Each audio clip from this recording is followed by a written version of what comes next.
Hello friends, welcome back to Anvesha Raj channel. आज हम लोग पढ़ेंगे प्रगतिवाद। ठीक है, इस टॉपिक को हम लोग पूरा डिटेल से पढ़ेंगे। चलिए हम लोग पढ़ना स्टार्ट करते हैं। प्रगतिवाद, अगर हम इसकी समय सीमा को देखें तो 1936 से लेकर 1943 तक प्रगतिवाद रहा। ठीक है, प्रगतिवाद का सामान्य अर्थ, ठीक है, तो प्रगतिवाद का सामान्य अर्थ क्या होता है? आगे बढ़ना। ठीक है, प्रगति का सामान्य अर्थ है आगे बढ़ना और वाद का अर्थ है सिद्धांत। ठीक है, इस प्रकार प्रगतिवाद का सामान्य अर्थ आगे बढ़ने का सिद्धांत है। ठीक है, अब आपके मन में आएगा कि प्रगतिवाद आखिर है क्या। ठीक है, तो हम इसके बारे में जानते हैं। जिस प्रकार द्विवेदी युग की इतिवृत्तनात्मक उपदेशनात्मक के प्रति विद्रोह के कारण छायावाद का जन्म हुआ, उसी प्रकार छायावाद में कल्पनात्मक, ठीक है, छायावाद में क्या थी? कल्पना प्रधान कविताएं लिखी गई। व्यक्तिवादिता और समाज विमुख की प्रतिक्रिया में एक नई साहित्य काव्य धारा का जन्म हुआ। ठीक है, तो इसमें बताया जा रहा है कि जब द्विवेदी युग था, उस टाइम क्या था कि उपदेशनात्मक, ठीक है, इतिवृत्तनात्मक कविताएं लिखी जाती थी। ठीक है, इसी कारण छायावाद का जन्म हुआ। फिर छायावाद में कल्पना प्रधान थी, ठीक है, और व्यक्तिपरक और समाज से विमुख कविताएं रची जाने लगी। ठीक है, और इसी के कारण प्रगतिवाद का जन्म हुआ। ठीक है, इसीलिए यहाँ पे बताया जा रहा है कि एक नई साहित्य काव्य धारा का जन्म हुआ। इस धारा के कविता को कल्पना लोक से निकालकर जीवन की वास्तविकता, ठीक है, जीवन की वास्तविक धरातल पर खड़ा करने का प्रयत्न किया गया।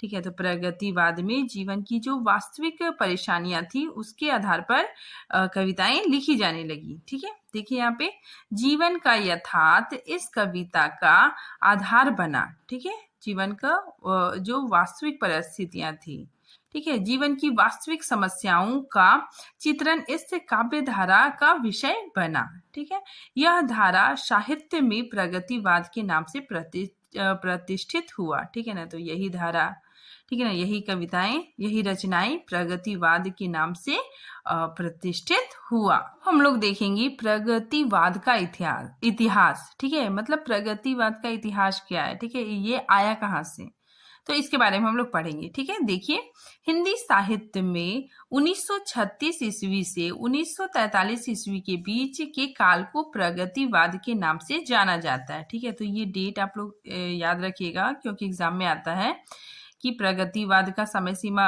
कब से कब तक था? 1936 से 1943 तक। ठीक है, अब देखिए अंतरराष्ट्रीय स्तर पर सर्वप्रथम हेनरी बारबूज, ठीक है, देखिए ये बहुत बड़े विद्वान थे। तो अंतरराष्ट्रीय स्तर पर सर्वप्रथम हेनरी बरबूज के प्रयासों से 1935 ईस्वी में फ्रांस की राजधानी पेरिस में संसार के प्रगतिशील लेखकों को संगठित करने का प्रयास किया गया। ठीक है, तो इन्होंने क्या किया? संसार के प्रगतिशील लेखकों को संगठित करने का प्रयास किया। ठीक है, इसको हम इस तरह से भी समझ सकते हैं कि 1935 ईस्वी में फ्रांस की राजधानी पेरिस में हेनरी बरबूज ने प्रगतिशील लेखकों का एक संघ बनाया। इसके पश्चात 1935 में ही पेरिस में प्रोग्रेसिव राइट्स एसोसिएशन, ठीक है, इसका हिंदी मीनिंग क्या होता है कि प्रगतिशील लेखक संघ का E.M. फॉरेस्ट, ठीक है, ये एक व्यक्ति थे, E.M. फॉरेस्ट की अध्यक्षता में प्रथम सम्मेलन हुआ। ठीक है, तो प्रथम सम्मेलन कहाँ पे हुआ था? पेरिस में। ठीक है, और E.M. फॉरेस्ट की अध्यक्षता में प्रथम सम्मेलन हुआ। ठीक है, भारतीय विचारक, ठीक है, ये लोग विदेशी थे, भारतीय विचारकों में से मुल्क राज आनंद, ठीक है, ये भी एक विद्वान थे, ठीक है, भारतीय विद्वान थे, मुल्क राज आनंद व सज्जाद जहीर, ठीक है, लंदन में 1935 ईस्वी में भारतीय प्रगतिशील लेखक संघ की स्थापना की। ठीक है, फिर देखिए लंदन में ही, ठीक है, उसी वक्त लंदन में ही इस संघ का घोषणा पत्र तैयार किया गया। ठीक है, जिसे मुंशी प्रेमचंद ने 1936 ईस्वी में हंस पत्रिका में प्रकाशित किया। ठीक है, तो मुंशी प्रेमचंद्र जी ने अपनी हंस पत्रिका में इसे प्रकाशित किया 1936 में। आगे देखिए, 1936 ईस्वी में भारतीय प्रगतिशील लेखक संघ का प्रथम अधिवेशन, ठीक है, भारतीय प्रगतिशील लेखक संघ का प्रथम अधिवेशन मुंशी प्रेमचंद्र की अध्यक्षता में लखनऊ में हुई।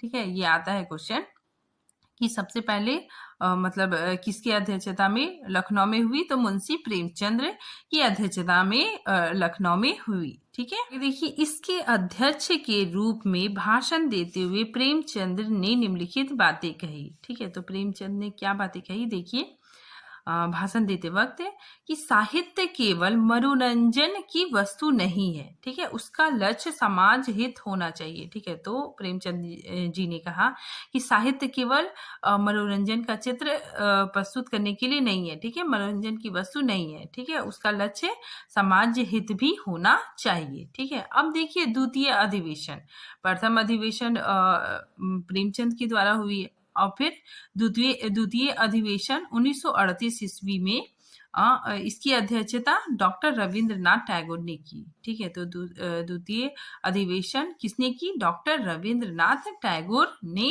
की। आगे देखिए, राजनीतिक के क्षेत्र में जो विचारधारा साम्यवाद या मार्क्सवाद के नाम से जानी जाती है, साहित्य के क्षेत्र में वही विचारधारा प्रगतिवाद के नाम से जानी जाती है। ठीक है, आगे देखिए, अर्थात साम्यवाद विचारधारा के अनुरूप लिखा गया काव्य को ही प्रगतिवाद काव्य कहा जाता है। ठीक है, अब देखिए प्रगतिवाद के आदि प्रवर्तक कौन थे, कार्ल मार्क्स।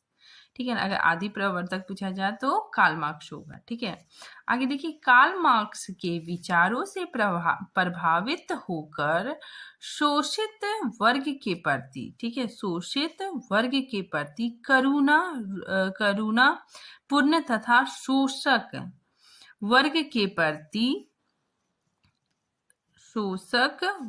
के प्रति आक्रोश युक्त जो रचनाएं, जो साहित्य लिखा गया उसे प्रगतिवाद के नाम से जाना जाता है। ठीक है, मतलब जो शोषित वर्ग है, जिसका शोषण हो रहा है, ठीक है, उसके प्रति करुणा का भाव, और जो शोषक है जैसे पूंजीपति लोग हो गए, ठीक है, जमींदार हो गए, ठीक है, तो शोषक वर्ग के प्रति आक्रोश की भावना है। ठीक है, आक्रोश युक्त जो रचनाएं लिखी गई उसे प्रगतिवाद के नाम से जाना जाता है।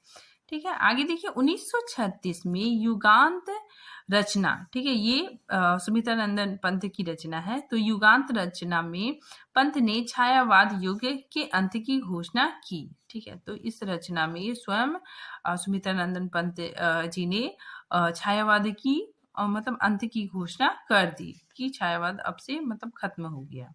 ठीक है, आगे देखिए, अगर प्रगतिवाद के प्रतिनिधित्व कवि, अगर क्वेश्चन आता है कि प्रगतिवाद के प्रतिनिधित्व कवि कौन थे, नागार्जुन। ठीक है, नागार्जुन को माना जाता है।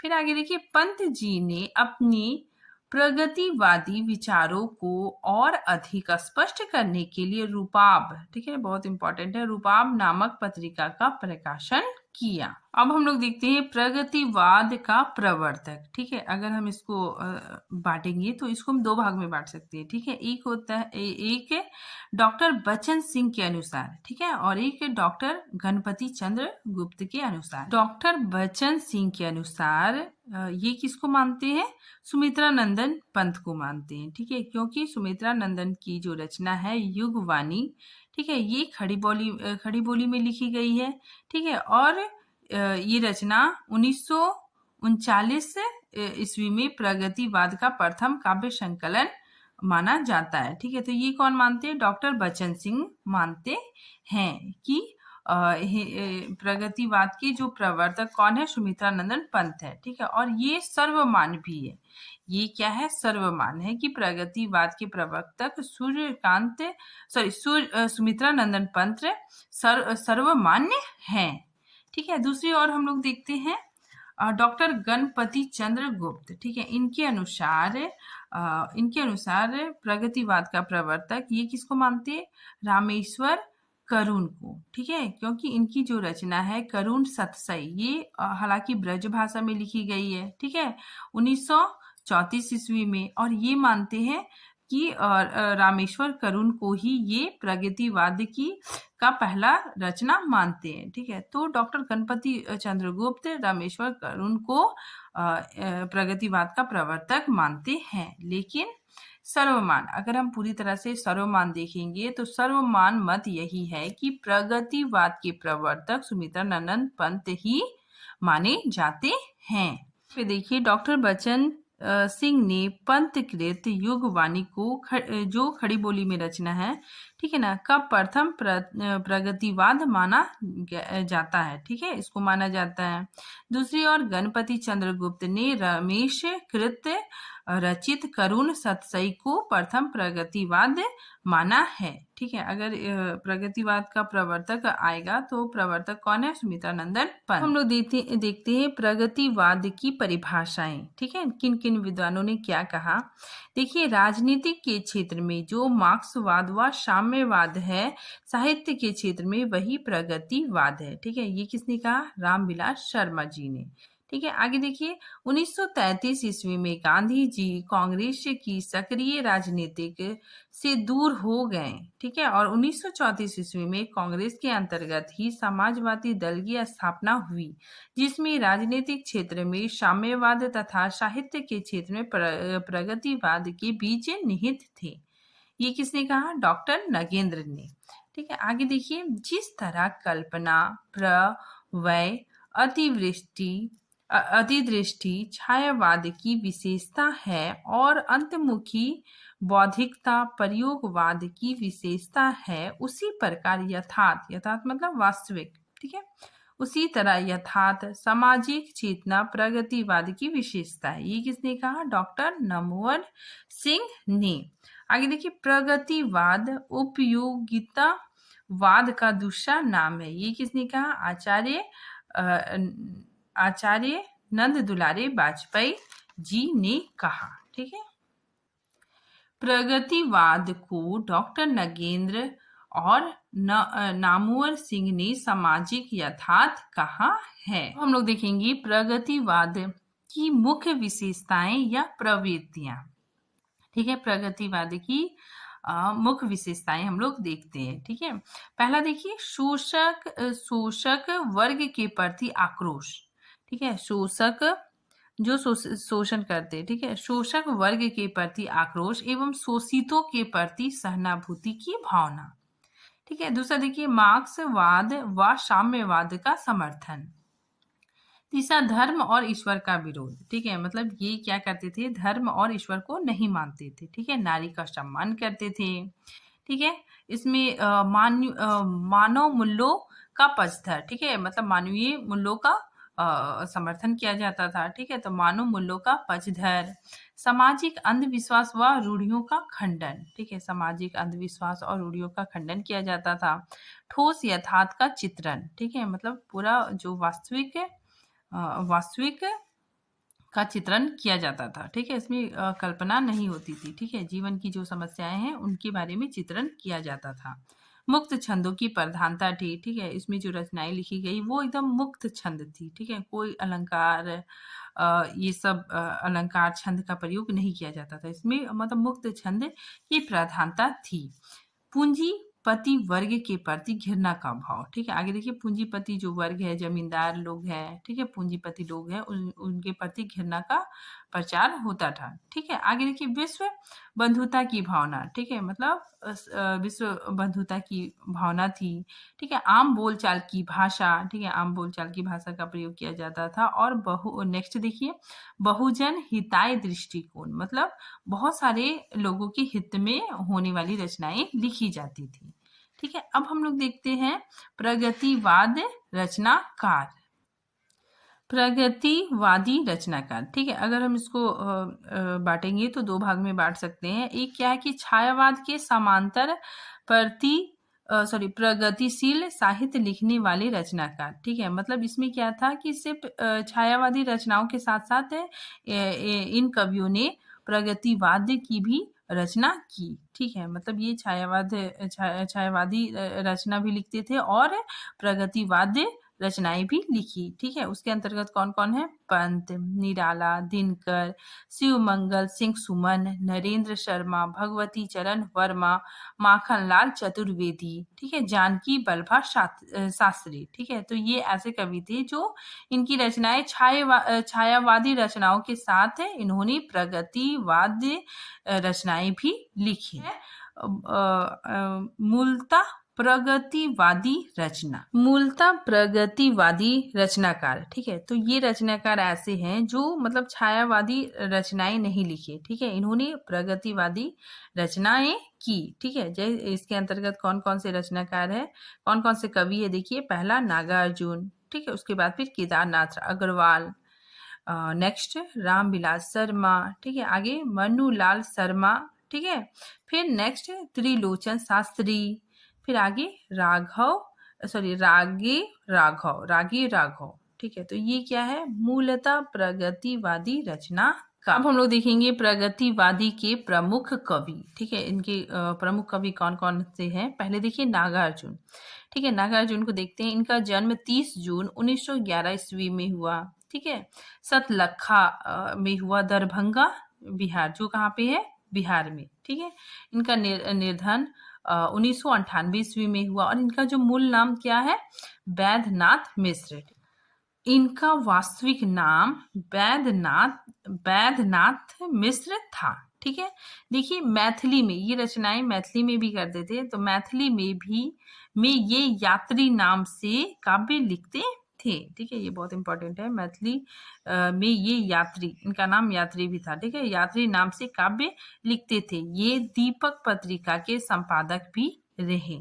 ठीक है, बौद्ध धर्म में शिक्षा लेने के बाद इन्होंने नागा अर्जुन नाम ग्रहण किया। ठीक है, 1936 ईस्वी में श्रीलंका जाकर बौद्ध धर्म का ग्रहण किया। ठीक है, तो ये श्रीलंका जाके बौद्ध धर्म ग्रहण करते हैं। ठीक है, और उसके बाद ही इनका नाम नागार्जुन पड़ता है। ठीक है, अब हम इनकी रचनाएं देखते हैं। सबसे पहले क्या है?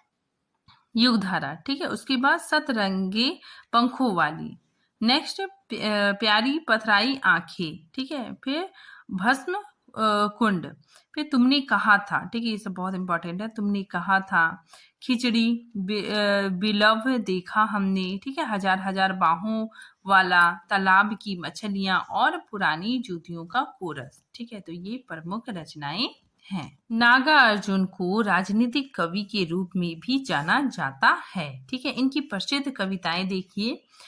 इनकी कुछ प्रसिद्ध कविताएं हैं। बादल को घिरते देखा है। ठीक है, पपासनी, सिंदूर तिलकित भाल, तुम्हारी दंतुरित मुस्कान। ठीक है, 5 पुत्र भारत माता के, फिर कालिदास, हरिजन गाथा। ठीक है, अकाल और उसके बाद। ठीक है, इनका देखिए पत्रहीन नग्न गाछ। ठीक है, ये मैथिली में रचना की गई है।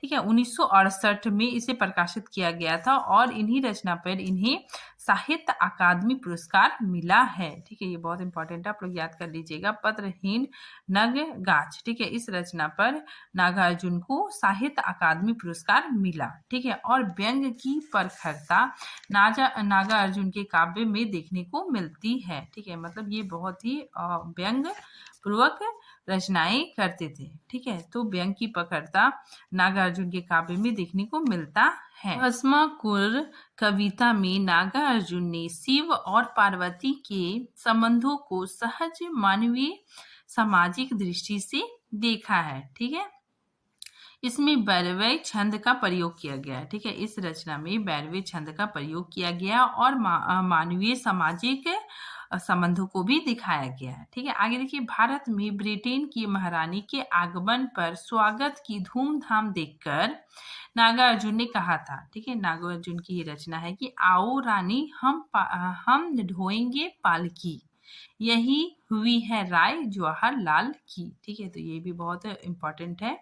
ठीक है ना, तो ये नागार्जुन ने रचना की थी। हम लोग पढ़ेंगे केदारनाथ अग्रवाल। ठीक है, इनका जो समय सीमा है 1911 से 2000 ईस्वी तक। ठीक है, केदारनाथ का जन्म कामसीन जिला बांदा में हुआ था। ठीक है, कामसीन जिला बांदा में हुआ था। ठीक है, ये प्रगतिवाद का वर्ग के काफी सशक्त कवि थे। ठीक है, इनके काव्य संग्रह हम लोग देखते हैं।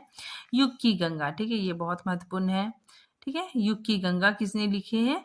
केदारनाथ अग्रवाल जी ने। ठीक है, फिर नींद के बादल, लोक और आलोक, आग का आईना, ठीक है, हे मेरी तुम, फूल नहीं रंग बोलते हैं, और पंख और पतवार, ठीक है, मार प्यार की थापे। ठीक है, तो ये रचनाएं केदारनाथ अग्रवाल जी ने लिखे हैं। फूल नहीं रंग बोलते हैं के लिए केदार जी को सोवियत लैंड पुरस्कार दिया गया। ठीक है, मतलब इस रचना के कारण ही केदारनाथ अग्रवाल जी को सोवियत लैंड का पुरस्कार दिया गया। ठीक, केदार जी ने युग की गंगा में विषम अर्थव्यवस्था का यथार्थ चित्रण खींचा है। ठीक है, मतलब इस रचना में विषम अर्थव्यवस्था का यथार्थ चित्रण देखने को मिलता है। ठीक है, आगे देखिए, केदारनाथ अग्रवाल को केन का कवि भी कहा जाता है। क्यों कहा जाता है? देखिए यहाँ पे, केदारनाथ को केन नदी के किनारे घंटों एकांत होकर देखना, उसकी कल कल ध्वनि को सुनना, ठीक है, और उसमें खो जाना बेहद प्रिय था। ठीक है, इसी कारण केदारनाथ को केन का कवि भी कहा जाता है। ठीक है, आगे देखिए, हे मेरी तुम और जमुन जल तुम कविता संग्रह केदार जी ने अपनी पत्नी के याद में लिखा। ठीक है, तो इन्होंने अपनी पत्नी के याद में कौन कौन सी रचनाएं लिखी? हे मेरी तुम और जमुन जल तुम। ठीक है, तो ये रचनाएं उन्होंने अपनी पत्नी के याद में लिखी। हम लोग देखते हैं शिव मंगल सिंह सुमन। ठीक है, ये भी बहुत ही प्रमुख कवि है। ठीक है, देखिए इनकी रचनाएं कौन कौन सी है? हिलौर, ठीक है, प्रलय, फिर विश्वास बढ़ता गया पर आंखें नहीं भरी, ठीक है, एशिया जाग उठा, वाणी की व्यथा और मिट्टी की व्यथा। ठीक है, आगे जीवन की गान और सृजन, ये शिव मंगल सिंह की प्रमुख रचनाएं हैं। ठीक है, आगे हम लोग देखते हैं त्रिलोचन। ठीक है, इनका जो समय सीमा है वो 1917 से 2007 तक है। ठीक है, देखिए इनकी रचनाएं मिट्टी की बारात, ठीक है, नेक्स्ट धरती, नेक्स्ट मैं उस जनपद का कवि हूँ। ठीक है, तो ये इनकी प्रमुख रचनाएं हैं। ठीक है, आगे देखिए राग है राघव। ठीक है, इनका समय सीमा 1923 से 1962 ईस्वी तक था। ठीक है, इनकी प्रमुख रचनाएं अजय खंडहर, ठीक है, 1944 ईस्वी में, फिर पंचाली, ठीक है, 1955 ईस्वी में, ठीक है, पिघलते पत्थर, ठीक है, मेधावी 1947 ईस्वी में, और राह के दीप, ठीक है, 1947 ईस्वी में। ये इनकी प्रमुख रचनाएं हैं। अब हम लोग देखते हैं प्रगतिवादी कवियों का कालक्रम। ठीक है, कालक्रम के अनुसार कवियों को हम लोग देखेंगे। सबसे पहले आएंगे नागार्जुन, उसके बाद केदारनाथ अग्रवाल, ठीक है, उसके बाद शिव मंगल सिंह, उसके बाद त्रिलोचन, उसके बाद राघे राघव। ठीक है, तो ये क्या है? प्रगतिशील कवियों का कालक्रम के अनुसार इनको रखा गया है। ठीक है, अगर हम इसको ट्रिक से याद करना चाहते हैं तो हम लोग इस तरह याद कर सकते हैं। नाग, नाग मतलब क्या हो गया? नागार्जुन। ठीक है, नाग के शिव, तो के मतलब केदारनाथ अग्रवाल, शिव, शिव मतलब शिव मंगल सिंह, और त्रि मतलब त्रिलोचन, और राग मतलब रागे राघव। ठीक है, तो हम लोग इस ट्रिक से भी याद कर सकते हैं, नाग के शिव त्रि राग। ठीक है, आज के लिए इतना ही है। नेक्स्ट वीडियो हम अगले पार्ट में बनाएंगे। तब तक के लिए थैंक यू।